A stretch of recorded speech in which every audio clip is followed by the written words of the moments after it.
You're saying, no, Dhruv Rathi is working for a party. Of course. In 2029, maybe they could replace Rahul with Dhruv. If you can't watch a full podcast, watch a clip instead. You'll be as entertained and as informed. That's my guarantee. That's why you gotta subscribe to Dostcast Clips. मैं तो ये अच्छा मेरे को एक बात समझाओ. मैंने कल ध्रुव राठी का व्हाट्सएप चैनल ज्वाइन करा. Full disclaimer. मेरे को पता है कि देखो every party co-opt some kind of creators to further their messages. I was very shocked. So you're right. You're saying, no, Dhruv Rathi is working for a party. Of course. इसमें कोई दो राय थोड़ी है. मैंने उसका व्हाट्सएप चैनल ज्वाइन करा है. अब उसके व्हाट्सएप चैनल के जो भी एडमिनिस्ट्रेटर है, मॉडरेटर है, मुझे नहीं पता. उसके अंदर बीजेपी क्यों बुरी और कांग्रेस क्यों अच्छी है वीडियोस हैं. It's like very clear. 2.2 million members on that channel.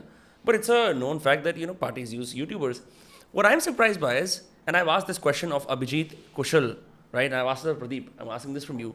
How is it that this 30-year-old YouTuber, who's supposedly a paid Congress YouTuber, there's even no denying that, has riled up the entire political brass and the right-wing intellectual brass कि उस पर इतनी टिप्पणी करनी पड़ रही है? I don't think he's riled up anybody. I think that from a pure perspective of content creation, I actually applaud him. I think he has very good, just from the objective prism of creating a 10-12 minute video with the kind of things that he's able to put and the production values be able to bring. I applaud him for that. So it's a sense of actually respect, and it's a sense of actually I would say sympathy for Congress. That Congress के नेताओं में अभी वो नहीं बचा कि they have to rely on a YouTuber who lives in Germany to get their point of view across. So it is sense of applause for a young person who's creating his content. But आपके भी तो बहुत सारे YouTubers का network है. Of course, so I applaud them also. They do a very good job. So I'm not riled up. Nobody in the party is riled up. We have, look, YouTube views don't equal to votes. I know that. So even if all the views have consolidated or the algorithms favor him or whatever it is, that is not, we are on the ground. When you, I'll tell you one thing. If you were living in 2013 and the average per capita consumption of data is about 30 GB per person. So in a family of 5 you consume 150 GB.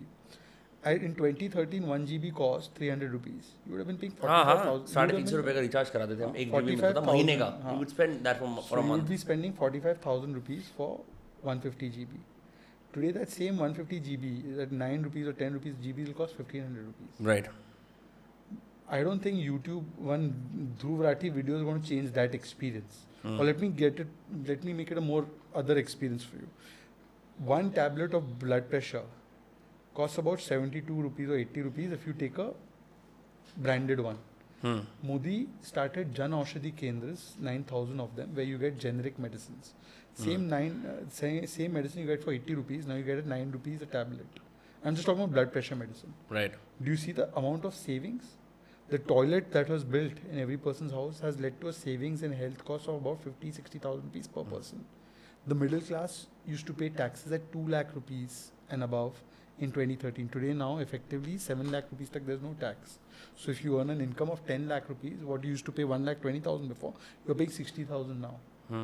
Today 70 plus people, we are going to give them a full Ayushman cover.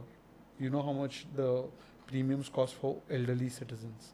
Many of them don't even get access to it because insurance companies don't give them that cover because of their ailments, etc.